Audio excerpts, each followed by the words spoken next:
City Hall, the home of the Greater London Authority. Please stand by.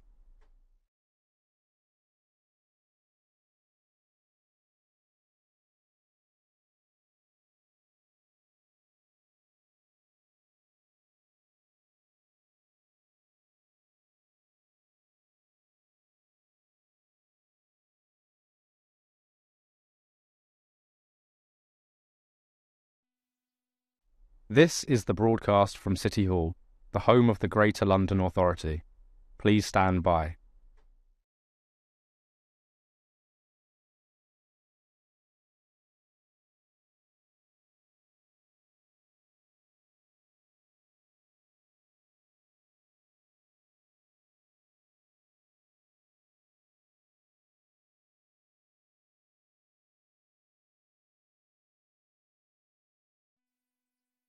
This is the broadcast from City Hall, the home of the Greater London Authority. Please stand by.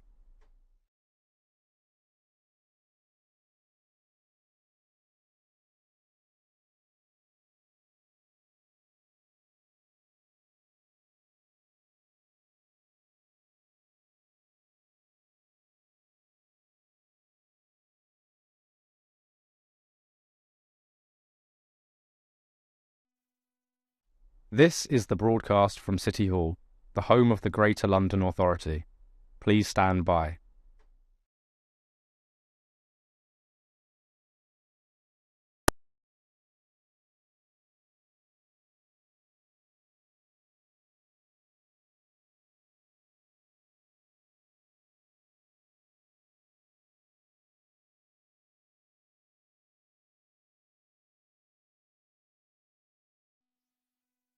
This is the broadcast from City Hall, the home of the Greater London Authority. Please stand by.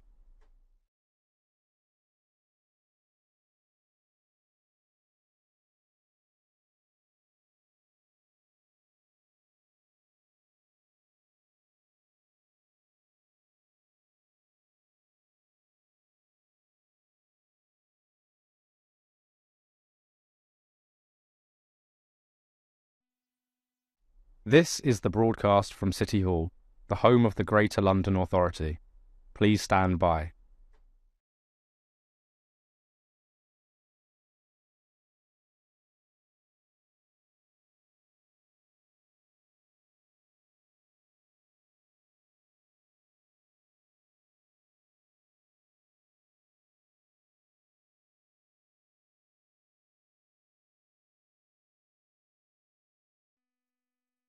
This is the broadcast from City Hall, the home of the Greater London Authority.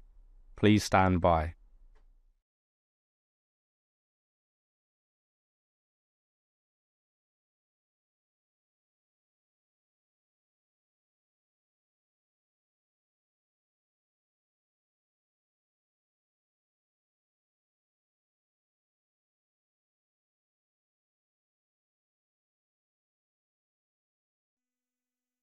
This is the broadcast from City Hall, the home of the Greater London Authority. Please stand by.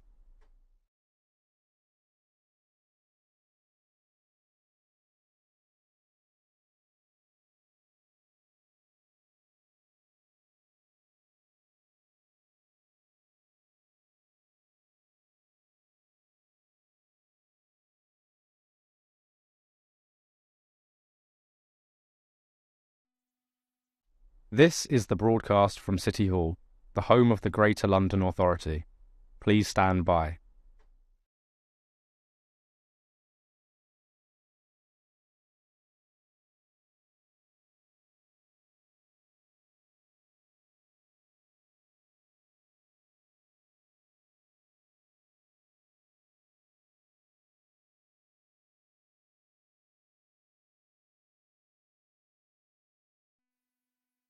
This is the broadcast from City Hall, the home of the Greater London Authority.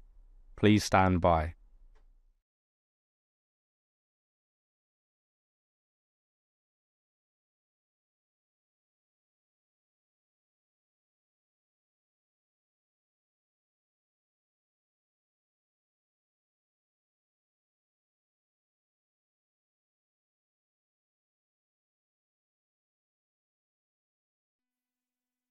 This is the broadcast from City Hall, the home of the Greater London Authority.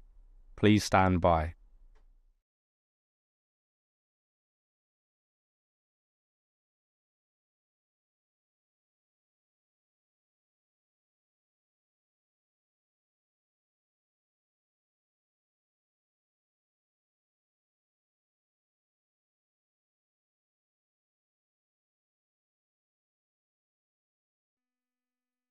This is the broadcast from City Hall, the home of the Greater London Authority. Please stand by.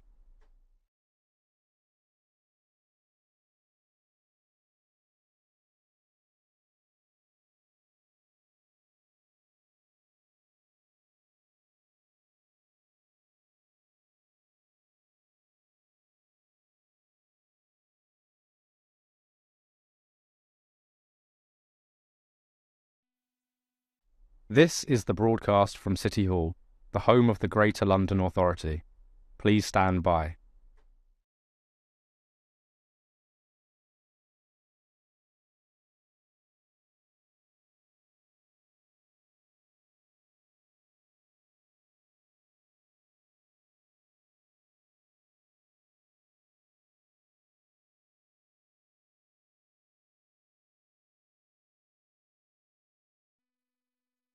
This is the broadcast from City Hall, the home of the Greater London Authority. Please stand by.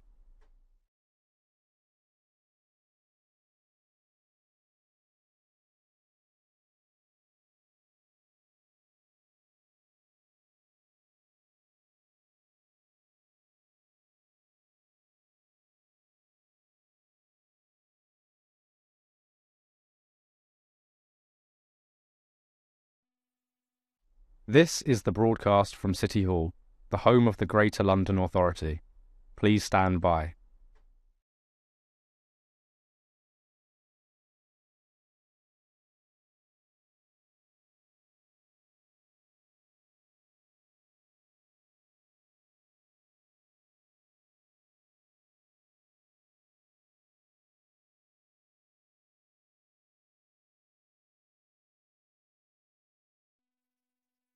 This is the broadcast from City Hall, the home of the Greater London Authority. Please stand by.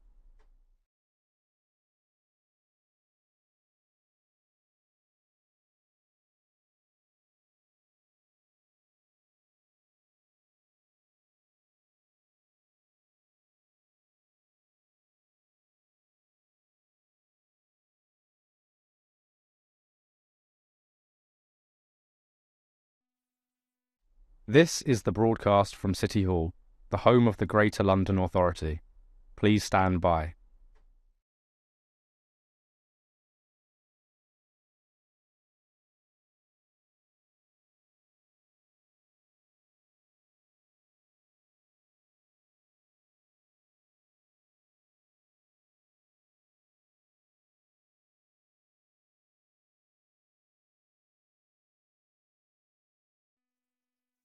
This is the broadcast from City Hall, the home of the Greater London Authority. Please stand by.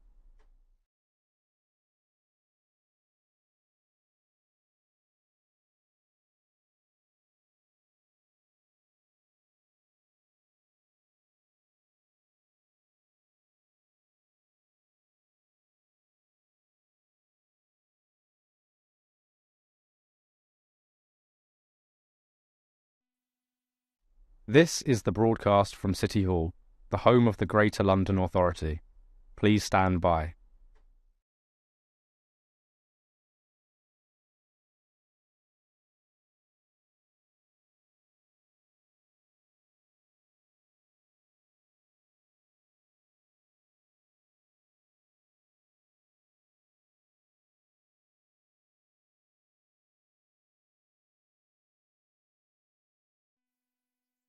This is the broadcast from City Hall, the home of the Greater London Authority.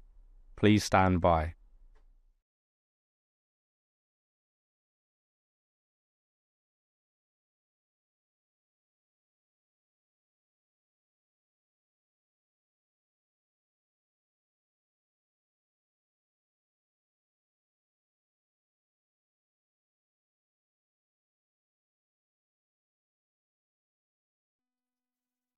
This is the broadcast from City Hall, the home of the Greater London Authority. Please stand by.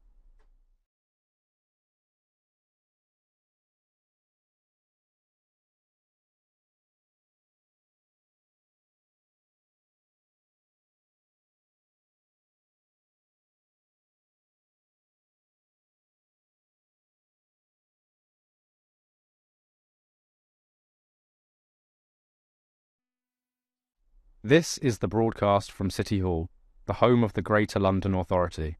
Please stand by.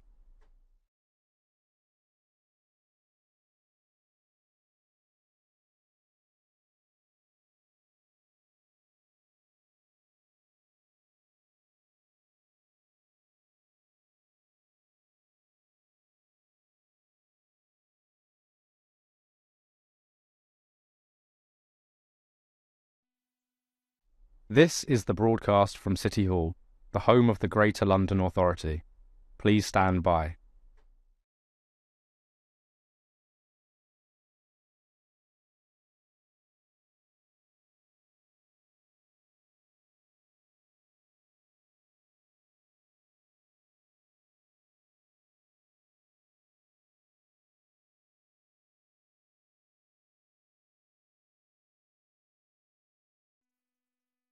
This is the broadcast from City Hall, the home of the Greater London Authority.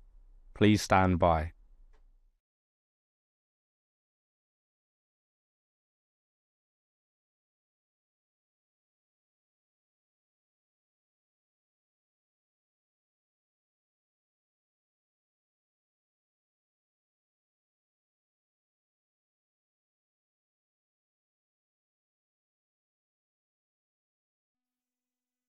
This is the broadcast from City Hall, the home of the Greater London Authority. Please stand by.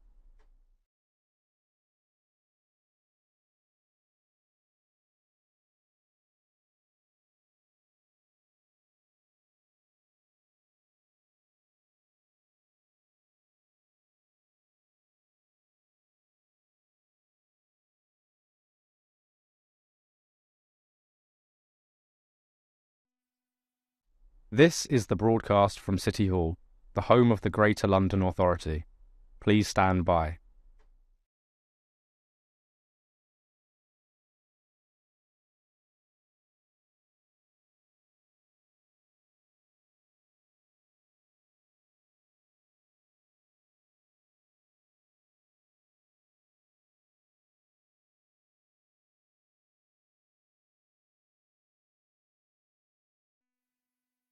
This is the broadcast from City Hall, the home of the Greater London Authority.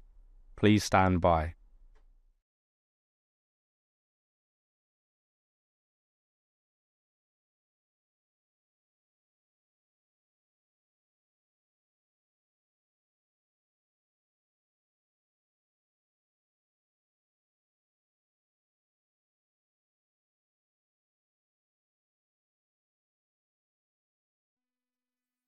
This is the broadcast from City Hall, the home of the Greater London Authority.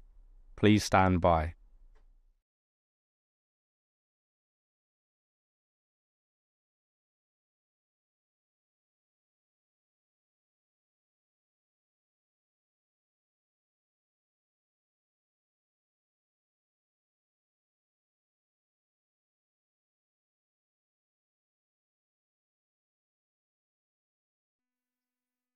This is the broadcast from City Hall, the home of the Greater London Authority. Please stand by.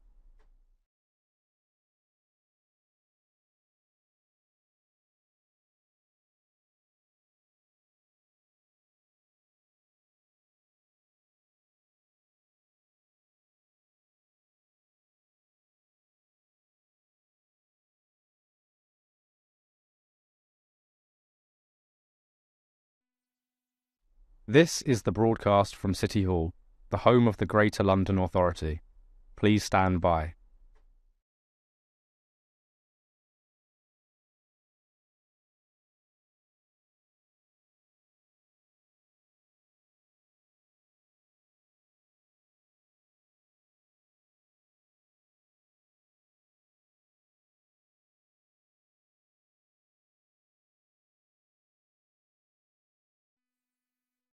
This is the broadcast from City Hall, the home of the Greater London Authority. Please stand by.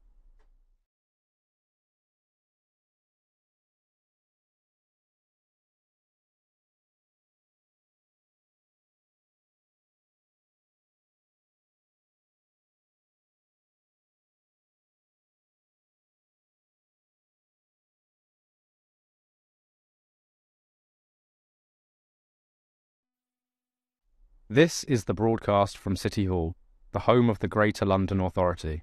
Please stand by.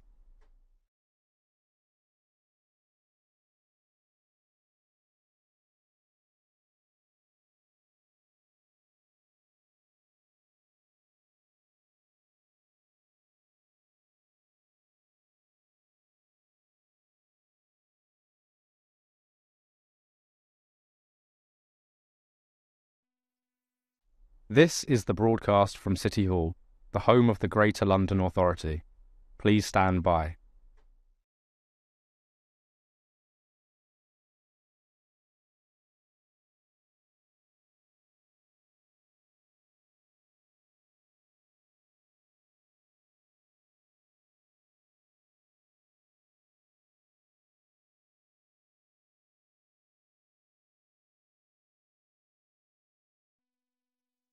This is the broadcast from City Hall, the home of the Greater London Authority. Please stand by.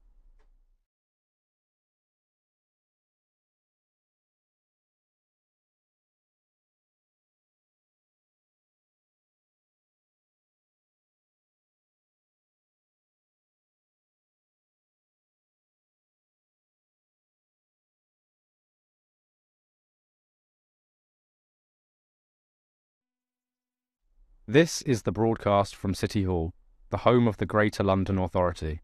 Please stand by.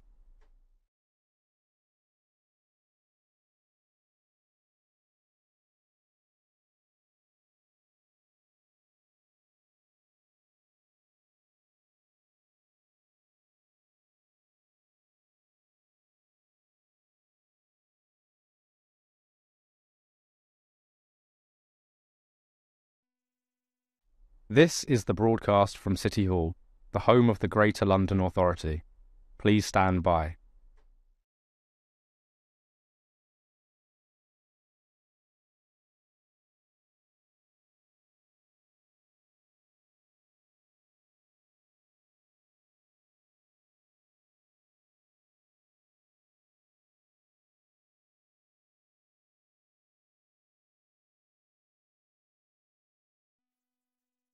This is the broadcast from City Hall, the home of the Greater London Authority.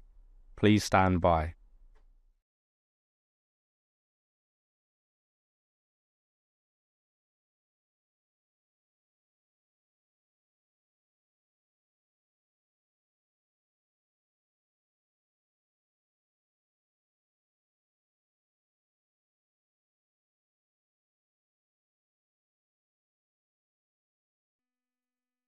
This is the broadcast from City Hall, the home of the Greater London Authority.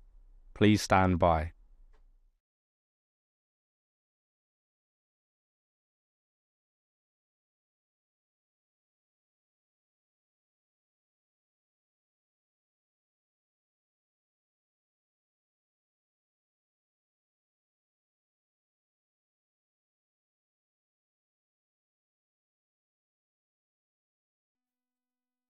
This is the broadcast from City Hall, the home of the Greater London Authority. Please stand by.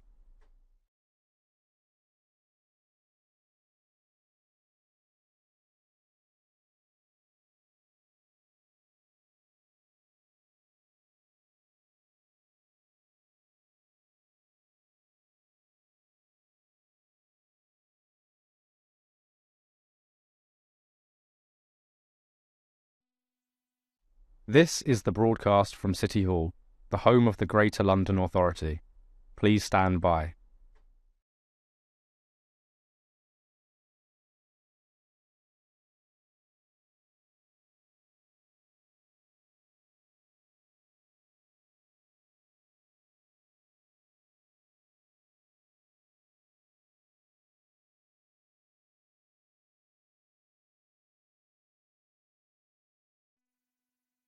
This is the broadcast from City Hall, the home of the Greater London Authority.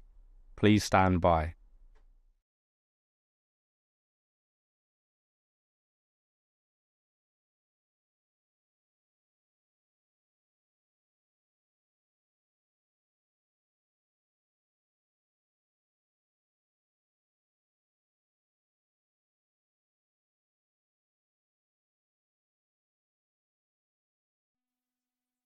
This is the broadcast from City Hall, the home of the Greater London Authority. Please stand by.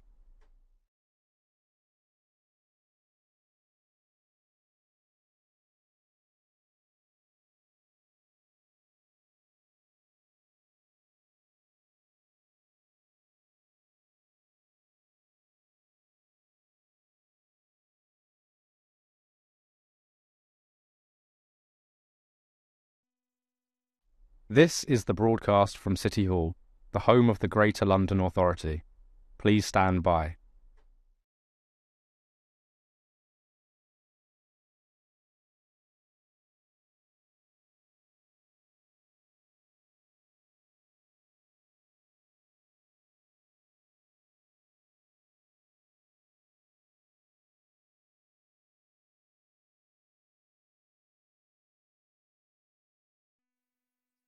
This is the broadcast from City Hall, the home of the Greater London Authority. Please stand by.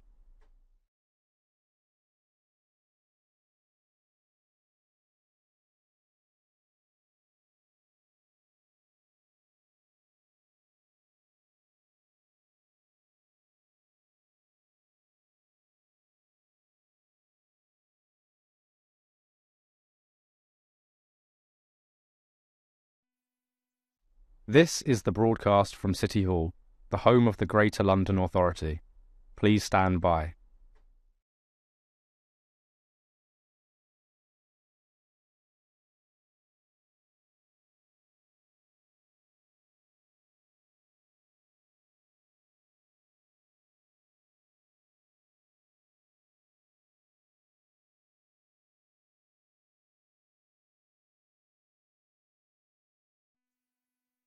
This is the broadcast from City Hall, the home of the Greater London Authority.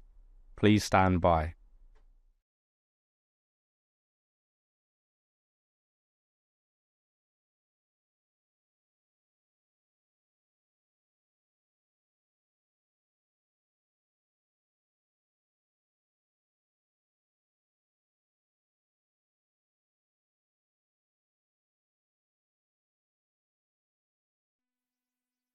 This is the broadcast from City Hall, the home of the Greater London Authority. Please stand by.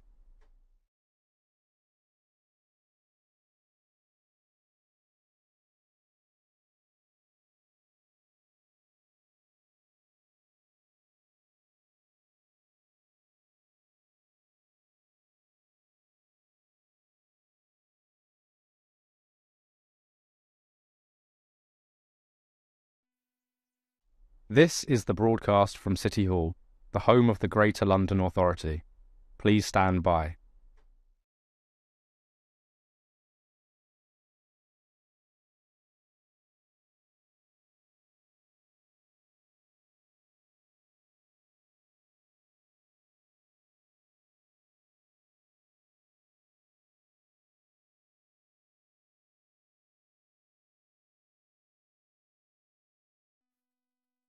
This is the broadcast from City Hall, the home of the Greater London Authority. Please stand by.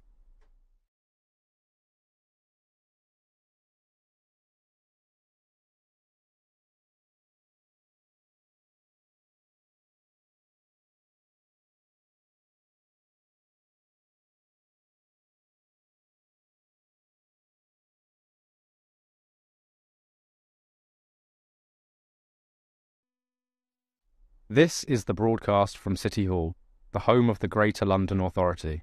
Please stand by.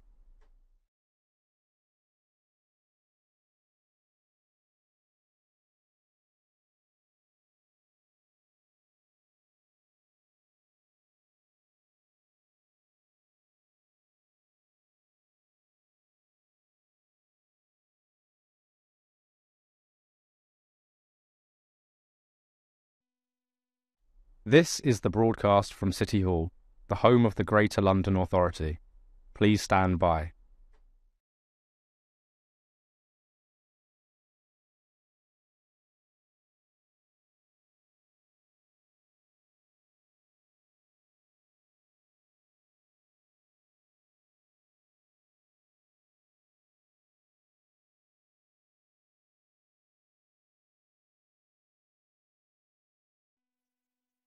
This is the broadcast from City Hall, the home of the Greater London Authority. Please stand by.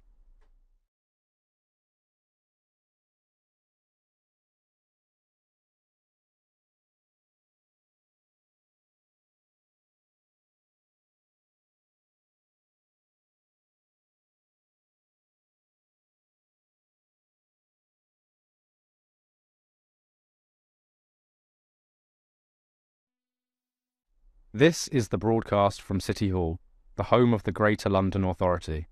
Please stand by.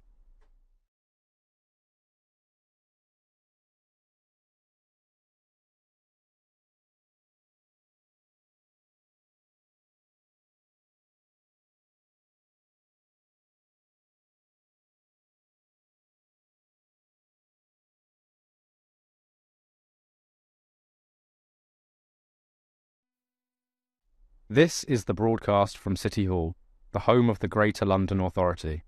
Please stand by.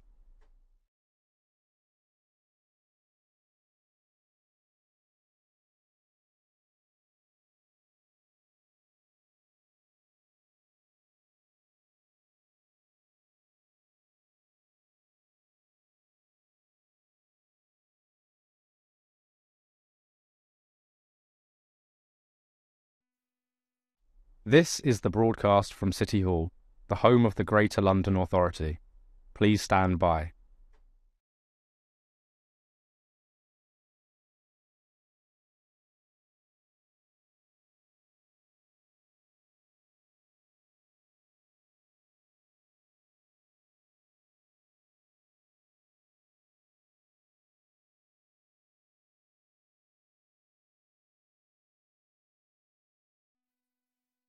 This is the broadcast from City Hall, the home of the Greater London Authority.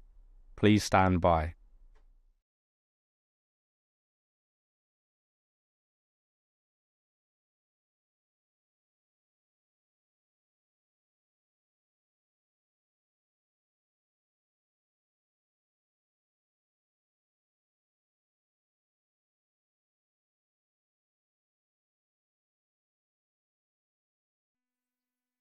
This is the broadcast from City Hall, the home of the Greater London Authority. Please stand by.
Okay, so welcome everyone to today's Economy, Culture and Skills Committee meeting.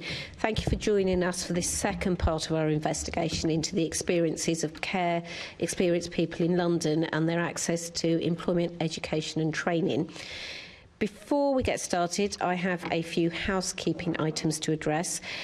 Could everyone turn their phones to silent mode or whatever device they have? And can I ask members and guests to ensure that all electronic devices are not placed in front of the microphones, because that just messes things up. And it's also important that everyone can be heard clearly, both here in the chamber and if they're listening online. So when you speak, if everyone could position the microphone so if you can be quite close to it, and also remember to turn them on as well. And if you need to adjust, please do it if you need to adjust the position, then do it there rather than grab it there, because it breaks them. I'd also encourage members of the public to join our discussions on social media. You can follow us on X at London Assembly and participate using the hashtag Assembly Economy. So proceeding with our agenda, could I ask our committee officer, Sal Faisal, to confirm any apologies for today's meeting?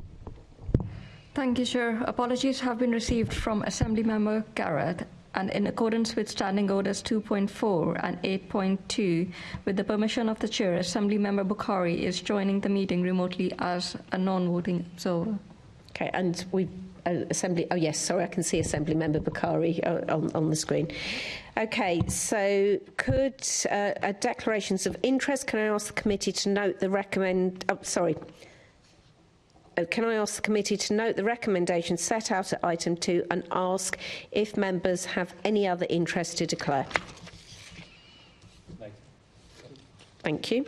Can I ask the committee to confirm the minutes of the meeting held on 9th December 2024 to be signed by me as a correct record? Thank you. Can I ask the committee to note the completed and ongoing actions arising from its previous meeting? And can I ask the committee to note the recent action taken by me as chair under delegated authority in consultation with party group leaders, namely to agree the committee's letter as outlined in the agenda report?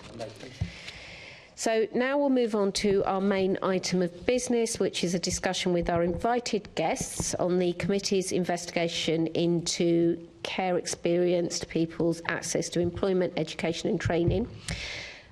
Just before we came into the chamber to this part of our meeting today, we had the opportunity to speak with members of the Drive Forward Foundation's Care Experience Policy Forum, and I think if I say that their insights were invaluable, that's probably an understatement. So we now have our formal panel discussion with our invited guests. I'm very, very pleased to welcome our guests. Kira Thorne, the Head of Learning, Inclusion and Belonging at the John Lewis Partnership. Welcome, Kira. Brady Marks, Community and Training Manager at Andron Facilities Management. Welcome, Brady. And Amelia Durkin, who is an Associate at Square Peyton Boggs UK LLP. Thank you and welcome, Amelia, and thank you all for joining us today. So I will start off with a question. And I'm going to ask this to you first, Kira. How does the Building Happier Futures employment programme, which is the John Lewis programme, work, and what impact has it had to date with regard to care experienced people? Good afternoon, everyone. So the Building Happier Futures programme was set up by the John Lewis Partnership around 2 years ago, and the ultimate ambition of the work is to become the employer of choice for care experienced people. In terms of what that looks like, it's been an incredibly fulfilling but complicated journey to make sure that we understand the complexity of the young people, that we can create a solution that is suited to what they need, and that we learn and listen to the people that are experts in this area. So what we've done is sort of threefold, but the kind of focus I understand of today is around employability. So we have had 639, to be very specific, young people attend one of our drop-ins or tours. That's an opportunity for them to come and understand who is the brand, what do we do, what's the sort of jobs that we have available, and how could they get involved. From there, what we've also learned is that the young people want to be given every opportunity to be successful, but they do not want to be given the job unless they deserve it. So we support them with CV writing, interview skills, we give them some insight and support to be at their best in the situation. But when they do get the job, and over 150 people have, it is on their own merit and because they deserve it. And that's been really important in terms of building a fulfilling career. What we're also, probably it's important to note, whilst we are an incredibly large employer in the UK, we've got over 65,000 people working for us, there are lots and lots of jobs. So we have over 2,000 jobs. And so for the young people, what we also offer is apprenticeships. So making sure that they come in and it's an understanding that it's the trajectory of a career rather than, you know, a shop assistant or something which might feel quite transactional. So we've offered a number of apprenticeships in business administration, giving them the opportunity to build skills. So it's set up to create an opportunity to give insight. The business won't be right for everyone, so what, as I say, we don't do is expect everybody that comes on our drop-ins to take a job, but it's giving them exposure, giving them access, and really giving them, I guess, a vision for what they're capable of and how they could get a job. Ciara, not every organisation, as we know, has an initiative like this aimed at care experienced people. Can I ask what the process for the John Lewis Partnership was to set this up and go ahead with this initiative? So the partnership's view has always been, sort of well before me and will be after, is that everybody has talent, not everyone has opportunity, and we are very much set up as a force for good, whilst being a commercial business. So what we were really clear on is when we renewed our purpose, which was about 4 years ago, a lot of our internal employees, partners as we call them, said we weren't doing enough in the communities that we work in. Agitated, challenged, said, look, we know we've stood and stand for something, what more can we do? When you then look at the intersectionality of care experienced people, whether that's homelessness, drug addiction, interactions with the criminal justice system, what we saw was a really untapped talent pool who were often finding life really challenging, not having opportunities. And so it felt for us something that candidly not very many other businesses were doing, a real opportunity for us to diversify the types of people that we have and the quality of work, and for us to do something that represented the value that we've always existed as an organisation. The bit that's really important is our business is better for having these young people in it. And that's the thing that I think initially it can be seen as altruism. That isn't it. It's just you make a better business by the diversity of thought, experience. And often young care experienced people are very, very innovative and resilient, and they can build and amend their personalities to different situations. That makes our business better. Thank you very much. Assemblymember Clark, your question, please. Thank you, Chair. We've just come from a very interesting session with care leavers themselves and had their insight, which is very much informing us as we speak. But I'm coming to Brady and to Amelia. How do your organisations work with care experienced young people, and what impact has this work had to date?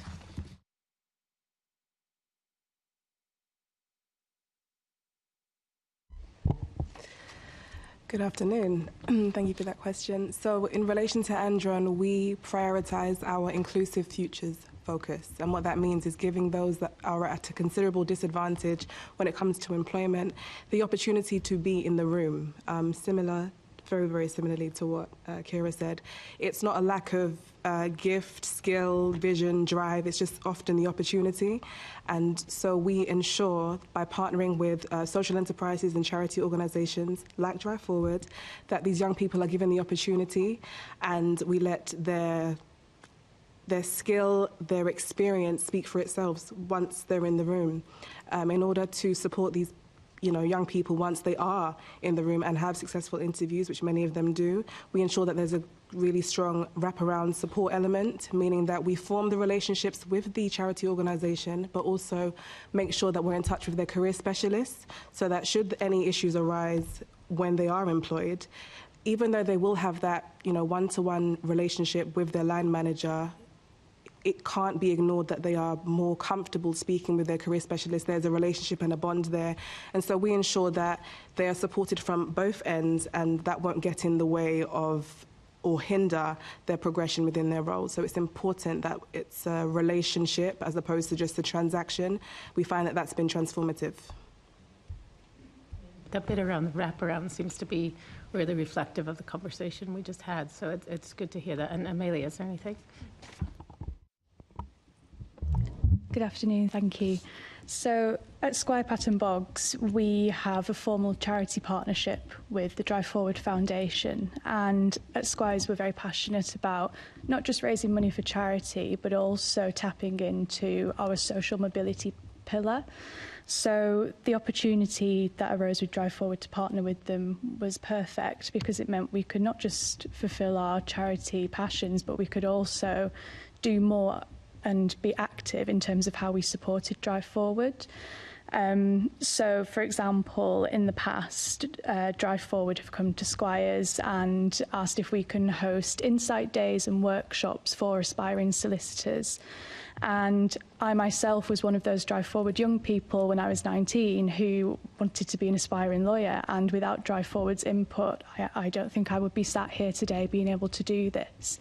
So those work experience, those insight days are valuable. And I didn't just speak to fee earners, not just lawyers. I spoke to secretarial and support staff.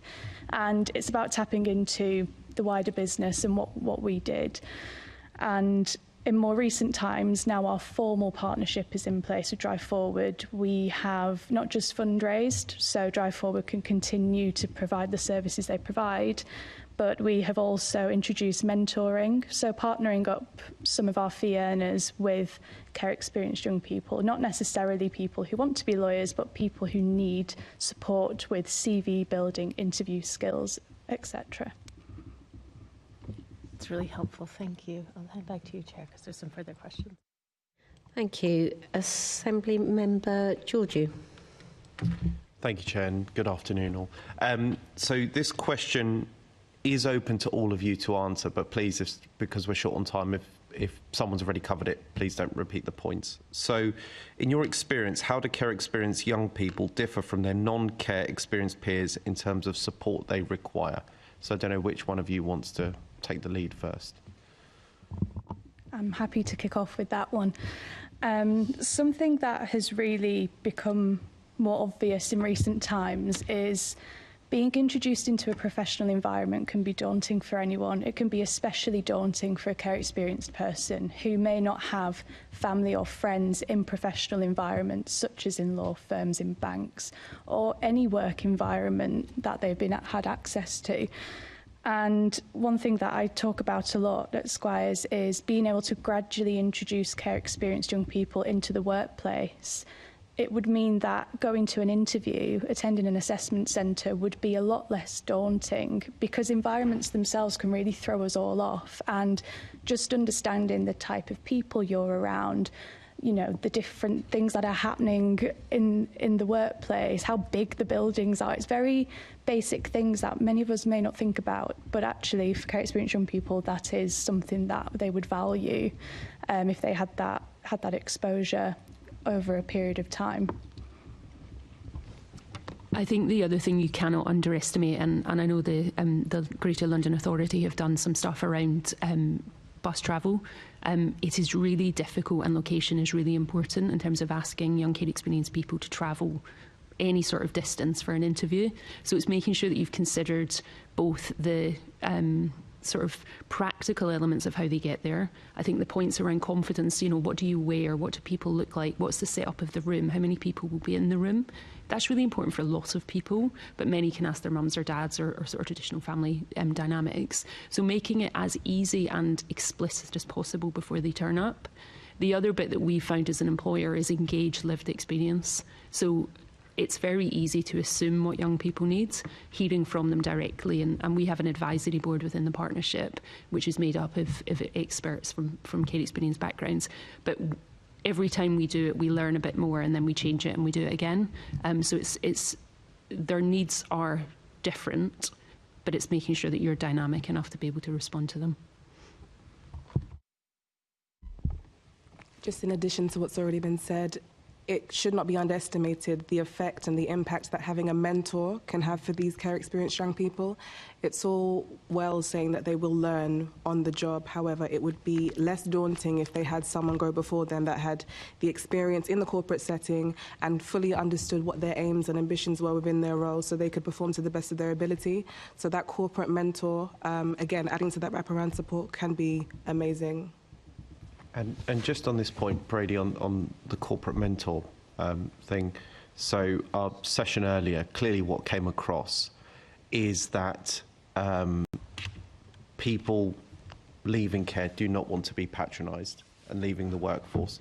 So therefore, in terms of the corporate mentoring, is that a real, at the forefront of their minds, it's like, right, we're getting them into the workplace, we're training them up, but not doing it in a way that's talking down to people. And I know that sounds like a very vague point, but you know, to me that seems so crucial based on what we heard earlier. So how do you achieve that? Absolutely. It's about honouring one's experience, accepting that they do have a slightly different entry into the field. However, that does not disqualify them and they should not be underestimated. So when you have that reverence for someone's story, and clearly you've spoken to some care experienced young people today, and then you are also, hosting this discussion, it goes without saying that everyone has, trials and tribulations that they encounter. Now, being care experienced, it does make you resilient. And so in order to make sure that that young person isn't patronised, that level of vulnerability is really important from a corporate standpoint. So maybe having an informal conversation and outlining what your aims are as their mentor. So yes, I'm here and my title is mentor, but what do you need from me? What are your expectations? What are mine? And let's see how we can develop this relationship, because that's essentially what it is. And in doing so, you've honoured that young person, and that won't be undervalued. Yeah. Thank you very much. Assembly Member Small Edwards. Thank you, Chair. My question was touched on a bit in the responses to the last one, but it's just kind of what explicit support measures do you think are best at supporting care experienced young people in the workplace? So I think the importance of a really great people manager is like fundamental, and that's great in any job or relevant for any job. What we've done, which has proved to be really important and I think is relevant for every employer, is the awareness of care experience is low and often comes with shame or a cynical assumption of what that experience has been. So we've ran something called care-informed training, which is about establishing our people managers' understanding of what it means to be care experienced, increase their awareness, increase their understanding, and in turn increase the quality of the leadership that they then give. So I think it's really important to support the young person that they are managed or led by someone who they feel understands, listens, and is there for them. I think the other bit, and for a big organisation, we have a lot of policies and processes. We can be quite computer says no, because the policy is the policy. With any young person, but particularly from care experience, you have to make sure that you have a flexibility built in, that you can support them, and you can be agile in how you respond. So one of the ones that we learned really early on is quite often, we obviously require a right to work. For many young people, they don't have a birth certificate. I wouldn't have understood that example unless I'd sort of observed and lived through it. We now seek to fund the acquisition of a birth certificate. Not many employers would recognise that's a problem until the young person, and by having to disclose it, you're having to expose yourself. So there's a real sensitivity that's so important from a people manager perspective. Just to add to that, the entire team must operate in a trauma-informed way. It's all well and good the line manager having that sense of authority and operating in that skillfully. However, if they have other interactions within the team and it's not in a, I'm going to say, trauma-informed way, sensitive way, it can undo everything that's been done already. So I lead recruitment at Andron, and having that direct, communication with the career specialist is so essential. And I like to have a very informal conversation with all candidates before we take them on board, and let them know what my role entails and how I will be that wraparound support on the Andron side of things, also being the well-being, champion when it comes to my role. If my team is not also trained to the degree that I am, it undervalues all that we're doing. So yeah, I guess it does mirror what you said, but definitely a trauma-informed practice is essential. No, sorry, just one other point I would make for us is we have a care experience network which allows young people to come together with other people who've experienced the same things or the same background, which means that they can seek support and advocacy from people beyond their immediate team. So again, it's creating that infrastructure, and it's self-declared joining, so you're choosing to declare rather than you're being forced to, and it's really important. We heard in the previous session about the importance of care experience youth clubs, and I think that kind of, that really does extend from there. Thank you very much. Thank you, Chair. Thank you. Sorry, Amelia, did you respond to that? Did you want to respond to that? All my points were covered off by other panel members. Thank you. Assembly Member Bakari online. Thank you, Chair. My question is specifically about the way you work with local authorities and the charity sector to attract, employ and support care experienced people, and it's a question for any of the people on the panel. I'm not worried who starts. I'm happy to start on this one. So as I mentioned before, we have our charity partnership with the Drive Forward Foundation, and in order to attract care experienced young people, it's about destigmatising not just the field that we work in and making it more inclusive, but also being able to put care experienced people at the forefront of the initiatives that are run within the firm itself. And I was able to go to my senior management and say, I think we should partner with Drive Forward, and I think this is a great idea. And actually being heard from a care experienced position, be able to progress with this partnership is a real way of attracting more care experienced talent. It shows that we're open, and it shows that we're inclusive, and it shows that we actually listen to care experienced voices. So being able to run the initiatives with people with the experience is very important. We also have found running various workshops very helpful. So recently run some workshops for aspiring solicitors, and we helped them with their training contract applications. And in the future, we're talking about running more workshops, not just with fee earners, but also with our support staff throughout the firm, because we have to recognise that not everyone who wants to work in a law firm wants to be a lawyer, and we have to recognise there's so much more going on. And even if it doesn't result in a young person working at the law firm, if it results in them working for someone in HR, for working in administrative services, we've done something. We've given them that exposure they may not necessarily have.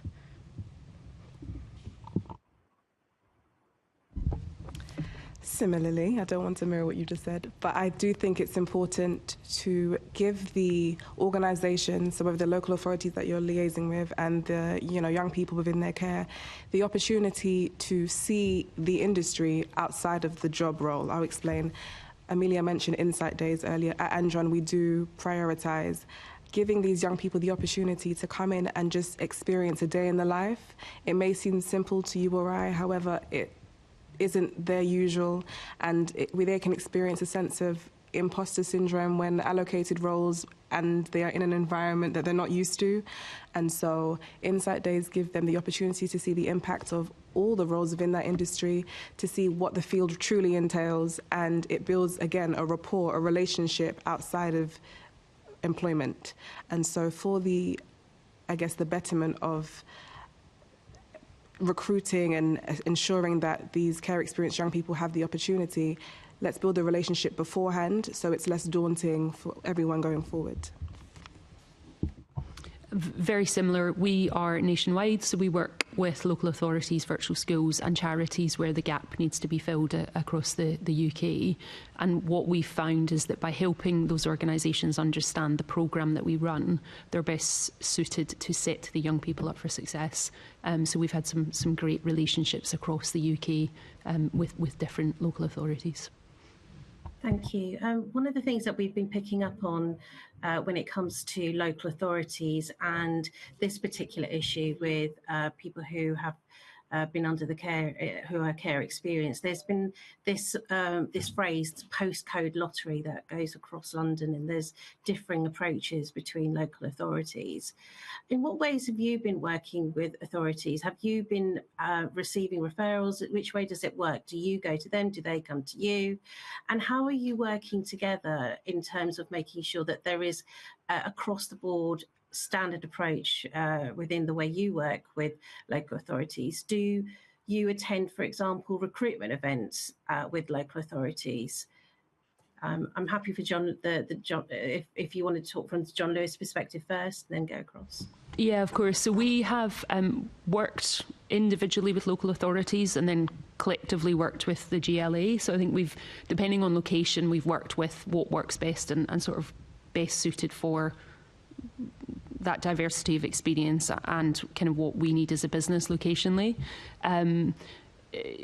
Sometimes we use charities, foundations or trusts to plug the gaps that perhaps the local authority aren't able to meet. We don't attend recruitment fairs. What we do is so if we have a shop within a location, we either engage the local authority directly or we get a lot of reach out from the local authority because of the size of the partnership. And then we also do a lot of work with the virtual schools, so helping to build relationships, create a sort of sense of what we do and how we do it, the programme, and we often get a number of referrals from there. We've also linked, and obviously the Care Covenant have been really important in terms of creating connections and line of sight to other ways to work within the community to reach the young people. What probably our biggest, or one of our biggest finds has been, whilst there are a lot of young people who are care experienced, we aren't able to reach them all. So I think another way for us to unlock is just to really understand the best ways to connect, and some of the relationships with places like the virtual schools have helped that.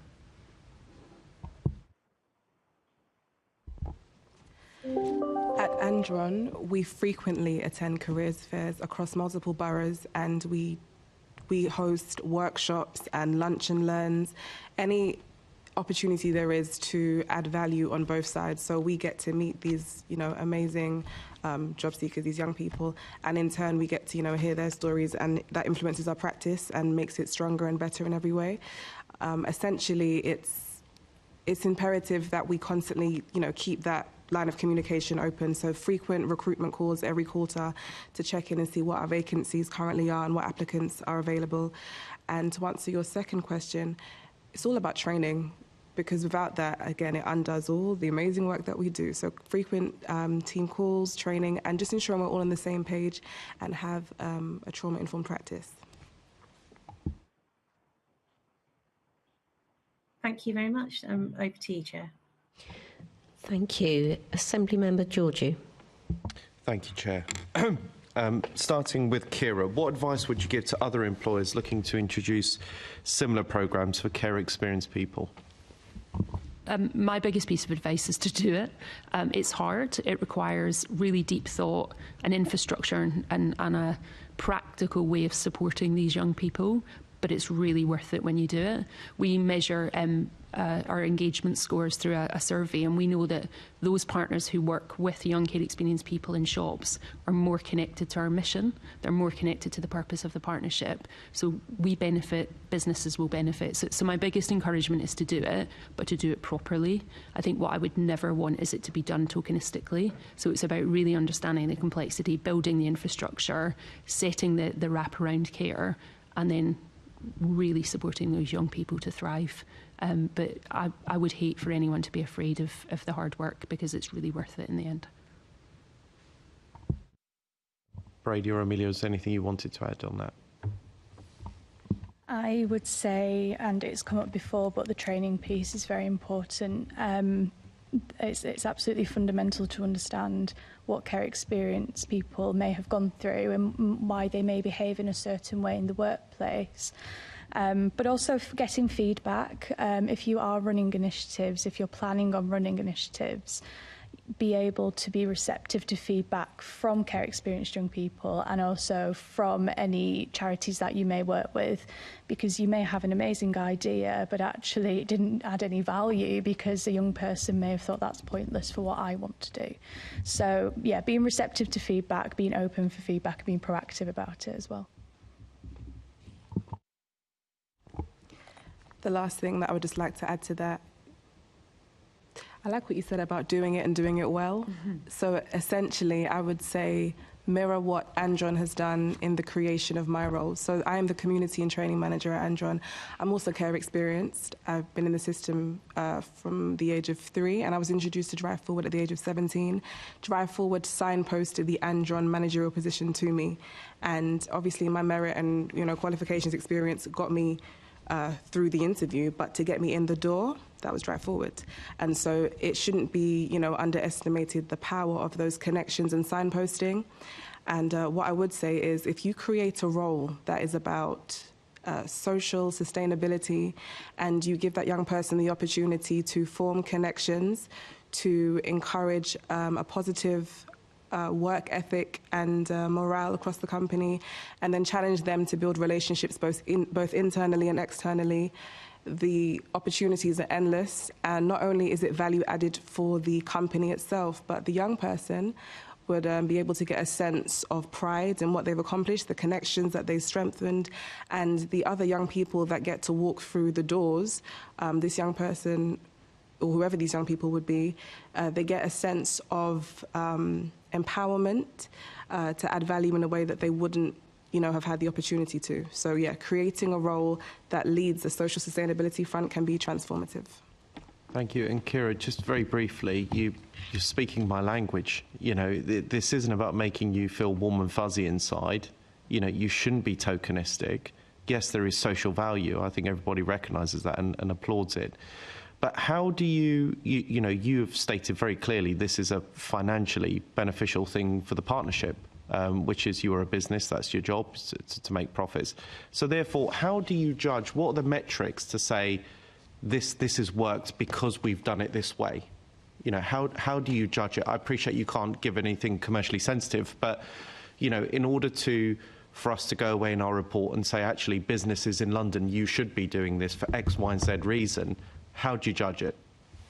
So a lot of how we measure success is around the engagement of the people that work within the partnership and how they feel about the programmes that we run.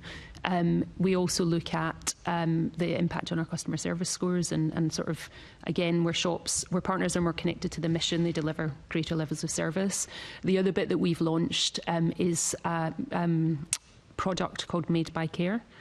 Which was established by our commercial teams, and it's a young care experience designer each year comes on board. They design product, we sell it to our customers, and we tell the story at the same time. So we had some absolutely beautiful product in shops before Christmas, which was designed by a young care experience person called Isaac. That generates sales. All of that money is then reinvested into the John Lewis Partnership Foundation and spent on building happier futures. But what it does is it tells customers that we care about the stuff that matters. It tells them they can get beautiful products with great stories, and it means that they can feel good about spending money. So we don't put hard measures against it. I'm incredibly lucky to have worked for 2 extraordinary chairmen who don't worry too much about making sure that everything has to have a financial line. So it's about how do we drive our purpose. The business is set up to make sufficient profit, not maximum profit, and so this plays very much into that. No, absolutely, and I think all 3 of your contributions on this point have been extremely helpful, so thank you, Chair. Thank you. Assembly Member Polanski. Thank you, Chair. This has been great. Thank you all for coming. I also went to an evening at SPB with Drive Forward Foundation to listen to young people. It was amazing. To summarise some of the things I've heard you say, because I want to talk about what more than Mayor, local government and central government can do, particularly to help employers, to help care experienced young people into work, is things around training, CV writing, trauma-informed approach for right to work, to have good people managers, support with transport, day in the life. So there's already loads you've given, but is there anything in conclusion really that you think this is how the Mayor, local government or central government could really help employers to help young people? And whoever wants to go first. So I've pressed the button. So I think the bus travel is super important, and I know that, as I said earlier, there's half price. I think if you could broaden that would be really helpful and does reduce a real barrier. The other one that I think is really important is the apprenticeship levy. So obviously a number of employers don't spend the totality of their apprenticeship levy, and it's often handed back. If there is a way that some of that unused levy could be ring-fenced in a way to invest in young care experienced people, whether it's skills or development programmes, and it means we can do more targeted work. It also means that we can support more people, because it's not infinite at the moment. So how could that levy, which exists, is within the economy already, be invested to really drive and make a difference in this space? That would be my big plea. Thank you. Thank you. Who would like to go next?